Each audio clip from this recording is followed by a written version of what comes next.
Welcome back to another video, Rom. Today is the 1st of July, aka the best month because it is the month that I was born in. But it also means that it's time to talk about all the games that I played in June. What an amazing month for gaming it's been.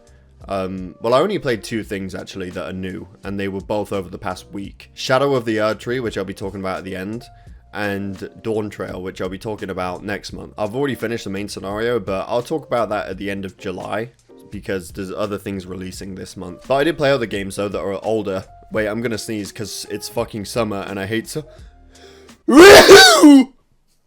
That being said, let's get into the games and then we'll talk about Shadow of the Erdtree toward the end. Starting with Elden Ring, but not the DLC. I just had a normal playthrough of the game at the beginning of the month and got the Platinum Trophy. Now I already had this on Xbox, so I just wanted to do it again to get the actual Platinum. So this was a character that I played years ago when the game came out, and I did it on New Game Plus for this Platinum, and then I also went into the DLC on this character. So I did the DLC on New Game Plus, but there's not really much to say here. I've already spoken about Elden Ring before. This was just a normal playthrough of the game to get to the end, to do the DLC, to get the Platinum Trophy. That's all I wanted with this playthrough. I played a lot of Elden Ring this month, alright? I actually, I ended up doing another character after the DLC as well on a different build. But this one was on magic, intelligence, sorceries. Yes, I know I've probably angered a few gremlins that get upset when people use intended game mechanics. Let me just say this right now. My magic did fucking nothing against DLC bosses for the most part. Like, you want to talk about cheese, but on pretty much every boss, my Knight Comet would do like maybe that much health off of a boss's health bar. And this is quite big in some cases, but not in Elden Ring boss fights, because they go on for fucking ages when it's doing that amount of damage every single time. Like, yeah, you can say magic's cheesing or whatever, but let's just say in the DLC, it seems like the worst thing to go for. I've seen strength builds, probably mixed with arcane for bleed procs or whatever they're using. I don't know what they're using, but I see them using massive ass weapons against the final boss of the DLC, dealing a massive chunk of health down with one charged up R2 attack. One more puts him into phase 2. Then they do another one in phase 2 and he falls to the ground. And then they charge up another one as he's getting back up, and then he's basically dead. Yeah, just a little rant. I'll never get tired of ranting about that. People that complain about magic, and then they'll go and use a weapon on a different build that will take off half the boss's health bar in one hit. My second playthrough of Elden Ring that I did after the DLC and a brand new character was like bleed focused, which I've never done before. I'd say that's just as cheesy as the magic that I've played. It's almost like using the intended game mechanics and talismans and builds and stats and weapons and creating a good, powerful build is just part of the game, and everything can be powerful. Who would have thought? But anyway, the Elden Ring Platinum, it's not too bad. There's not many missable things. There might be a weapon that you might have to go back for and get in New Game Plus, but the trophies are fairly forgiving here. A lot of the collectible trophies can kind of be acquired at any point. Again, minus a few extra things. After that, and I'm looking at the dates here, so it's, there will be more Souls games, but I did a 7-hour stream, 7.5-hour stream on my Crash channel where I went from a new game to fully completing Crash Bandicoot Warped. Got the Platinum Trophy on that, just for a new game to the end in one stream. It took 7.5 hours. It's probably my favorite Crash game of the trilogy. Maybe not my favorite to 100%. I really do like the simplicity of Crash 1. There's no death routes or anything or secret exits, which I don't mind, but I also like the completion of just getting colored gems and then going back to levels that you've already beaten and grabbing the extra crates. I like the simplicity of Crash 1, but Crash 3 overall is probably my favorite. I mean, I clearly like it enough to just stream the whole thing at once and not end it when I normally would. I started Crash 4 as well, going for the Platinum Trophy on that. 0.2% of people have that, so it's going to be a long journey, but there's not much to say about that right now. That is a painful game. We are slowly making progress on it, on all the various things that you have to do in that game. But yeah, that's going to be a big one. And while we're talking about Crash, the last Crash thing that I played this month was Crash Team Rumble. Got the Platinum Trophy on that. It was fun coming back to this game. Honestly, I had a lot more fun coming back to it than I thought I would. There's some people that have a weird hatred for this game. There's a lot of people that just have no interest in this type of Crash game, which is fair because this is not what Crash is known for. And it's okay if it's not your thing, but there's some people that just absolutely go in on it for no reason. It's like, we get it, it's not your thing. You don't need to come into every stream or video commenting how bad the game is, or if it's shit, or if you or if you're glad that the support stopped for it, or if you wish it never existed, or if you wish the fucking developers never opened their studio and never made the game. Like, we get it, bro.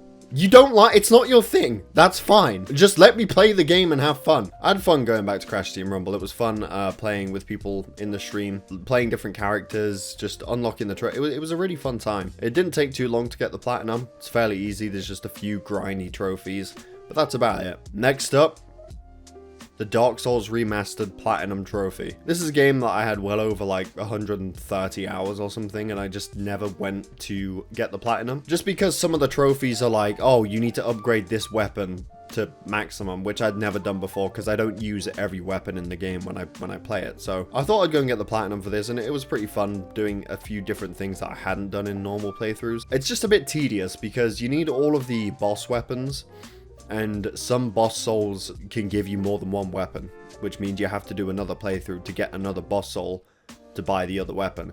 And that's fine and everything. Like, there's a few bosses that have 2 weapons that you can get from them. But for some reason, Sif has 3 weapons.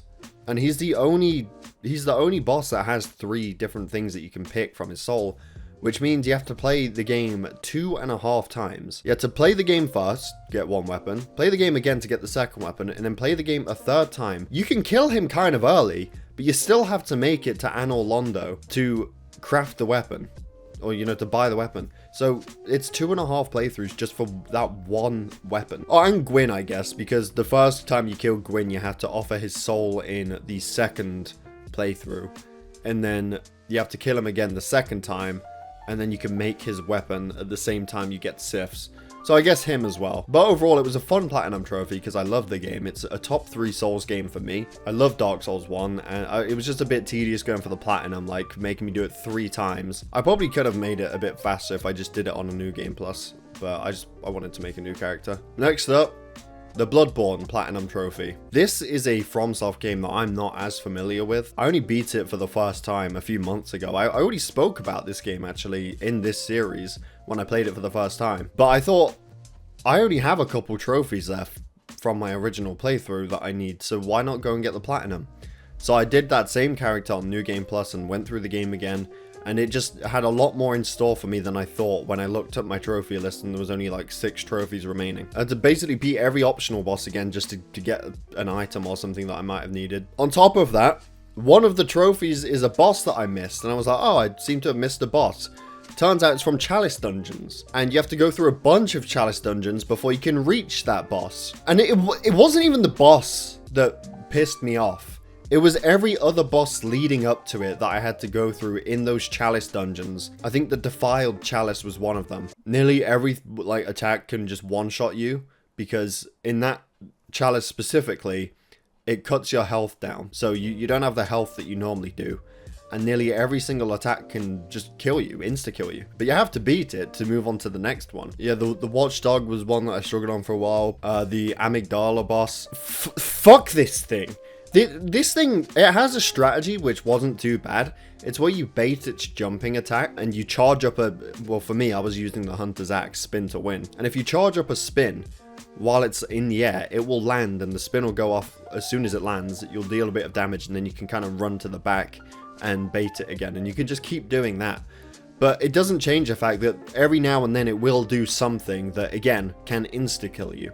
And oh man, what a terrible... This just was a pretty damn tough Platinum Trophy for me personally. And it had a lot more in store for me than... Again, I looked at the trophy list, I was like, wow, we only have 6 trophies. Let's run through the game real quick. No, there was a lot more to do. I hadn't really explored the Chalice Dungeons, and I guess that was the reason why. In a way, it was kind of like the Elden Ring DLC, where you go into it, and then when you go back to the base game afterwards, you feel like a completely different player. I remember the first time really struggling with the final boss of Bloodborne, but going back to it and then beating him after doing those Chalice Dungeons, I think I did it on my second try. But no, looking back on them Chalice Dungeons, man, if they remaster Bloodborne, which, yeah, I know that's some wishful thinking, but if they did, and they did have another set of trophies for it where you had to do the same stuff, I probably wouldn't attempt it again. So that's what I did leading up to the Elden Ring DLC. I got the Platinum trophies on Crash Warped, Crash Team Rumble, Dark Souls, Elden Ring, Bloodborne, and it all came to Shadow of the Erdtree releasing on the 21st of June. Jumped into it as soon as it hit midnight.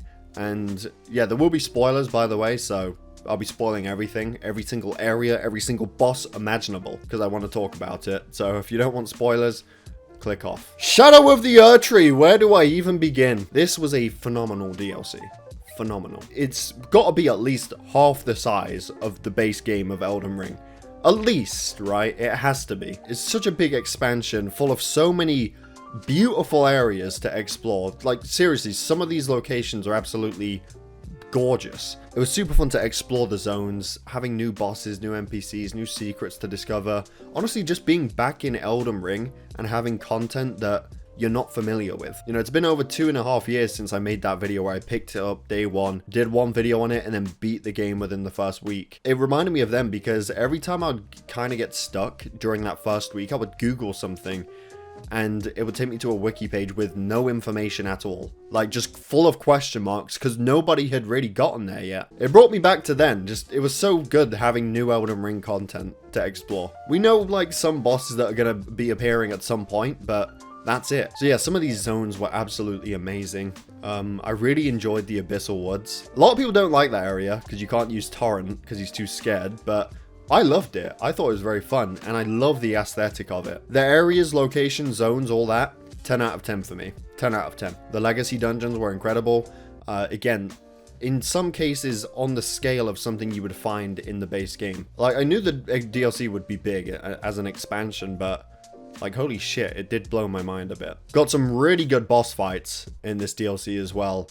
Really good boss fights. Some questionable ones, like Commander Gaius, okay? That's a questionable boss fight that I think might need to be changed a little bit to make it fun. But we had some banger boss fights. Baal the Dread is probably my favorite dragon fight in any FromSoft game. That is such a cool boss lore-wise, but also just the fight itself, especially when he goes into phase 2 and he flies away. It's just a spectacle of a fight. On top of that, the NPC that you can... this is where I feel bad for the people that ignore summons because it's cheating, it's cheesing. First of all, the NPC summons in the DLC honestly did fuck all, in my case.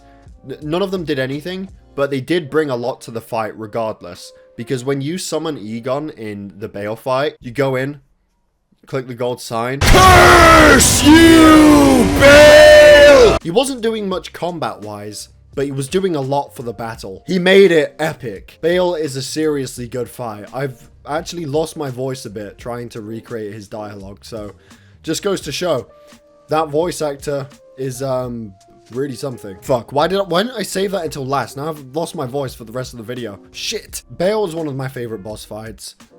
Mesmer was, let's just say I had to hear his dialogue quite a bit as well. In the embrace of Mesmer's flame. I'm not that good at the game, alright? I'm not that good at the game.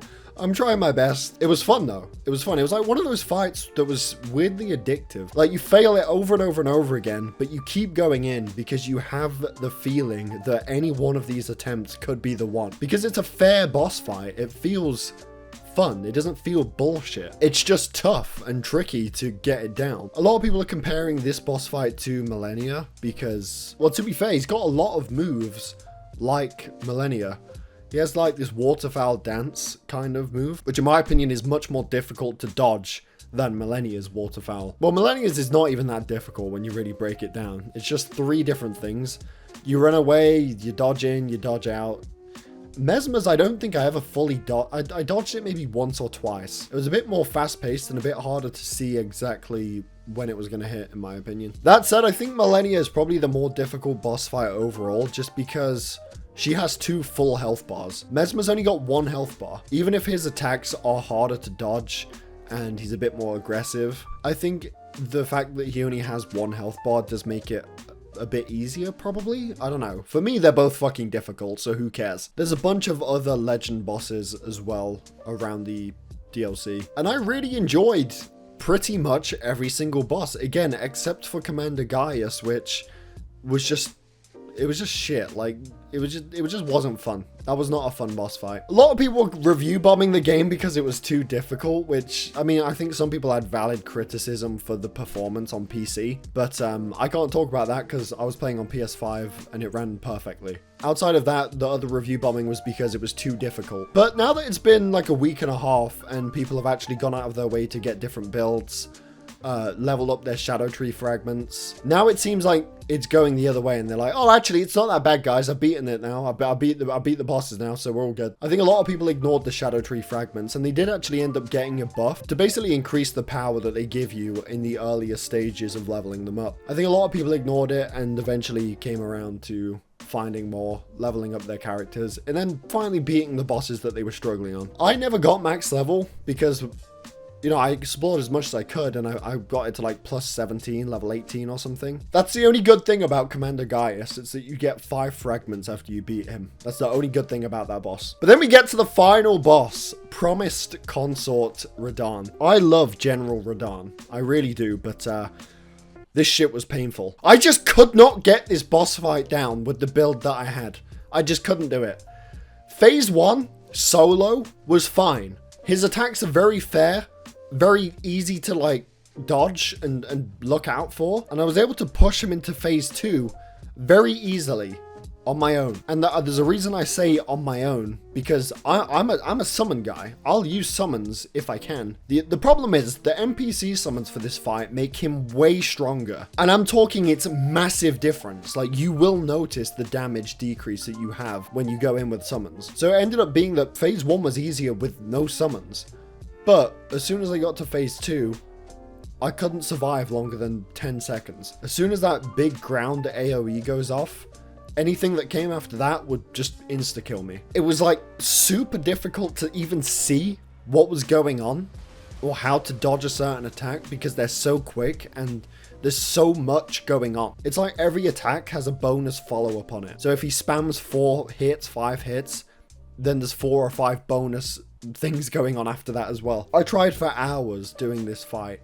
Again, summoning does not help because they make phase 1 harder. So even if they make phase 2 a bit easier by taking aggro, number 1, they never took aggro. Never. Radahn could be getting hit by every single one of the summons and he would still go straight after me. And number 2, again, like, getting there with summons is just very difficult in general. I just had to go to the old reliable and use a shield because I just could not do that fight. Although I did start a playthrough again on a new character to go back to the DLC, and I am looking forward to doing it again, on a different build without a shield. But I just could not fucking get that boss down. I could not get it. You can say magic is cheesing, but not my magic. My magic's different. My magic's garbage. But here's the thing.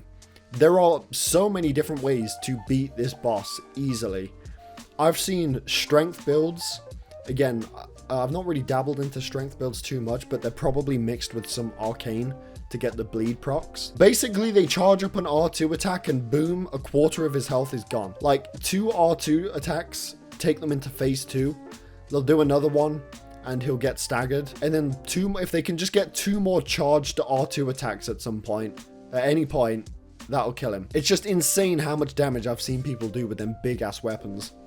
And the funniest part is there's quite a lot of time to get off a charged R2 attack. There's so many attacks where once he's finished the combo, you know that you have time to get a charged R2 attack in. So that looks like the way to go. There's other people that have used perfume bottles that have just destroyed him even faster than melee. Yeah, I've seen some really good builds just make him look like a joke. But when I faced him, he was anything but a joke. Overall, the DLC was absolutely phenomenal. So many fun bosses, so many fun areas to explore. It was huge. There's so many fun NPCs, so many new weapons and sorceries and everything else. It was a 10 out of 10 DLC, and I think it's the highest rated DLC now of all time, and it 100% deserves to be. I ended up making a second character as soon as I finished beating Radahn. Brand new character, different builds, and I'm going to be going into it again. But yeah, that being said, that is going to be it for June gaming. Let me know down below what you played this month and give me some recommendations if you have any. Thank you for watching. I hope you all enjoyed. my voice is gone, so I apologize about doing that. I don't know why I decided to recreate the curse you Bale thing halfway through the video and not just do it at the end and then edit it in. Yeah, no, I'm sorry for that. I should have known. That said, thank you for watching. I hope you all enjoyed. Definitely subscribe if you're new here, and I will see you all in my next video.